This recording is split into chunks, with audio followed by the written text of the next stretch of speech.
ఒకటి సినిమా వస్తుంది. అది కూడా బోల్డ్‌గానే ఉంది. బట్ టూ మచ్ బోల్డ్ ఉంది. మీరు నాకు పంపారు, నేను చూసాను.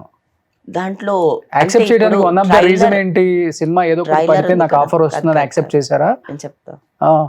సినిమాలో దాంట్లో ఏంటి అంటే, ఆ సినిమా నాకు స్టోరీ చెప్పినప్పుడు హీరోకి ఎంతుందో, హీరో మిగతా ఎన్ని క్యారెక్టర్స్ ఉన్న ఒక స్టోరీలో ఈ క్యారెక్టర్ వల్లనే మొత్తం అన్నీ జరుగుతాయి. ఓకే. ఈ character is the like main character. హ్మ్. ఈ క్యారెక్టర్ లేకపోతే మూవీనే లేదు. మూవీలే అంటే లైక్ అంత ఉంది ఈ క్యారెక్టర్‌కి.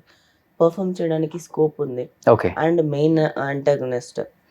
సో, మిగతా వాళ్ళు ఎవరున్నారు, ఏమున్నారా కాదు. దీంట్లో ఇంటిమేట్ సీన్స్ ఉన్నాయా అవి కాదు. హ్మ్. నాకు దీంట్లో పెర్ఫార్మన్స్ చేయడానికి స్కోప్ ఎన్నున్నాయి దొరుకుతుంది. ఇంటిమేట్ సీన్‌లు అసలు నార్మల్‌గా? ఫస్ట్ టైమ్ కదా మీరు అలాంటి ఒక రోల్ చేయటం, ఇంత యాహ్! Lengthy role.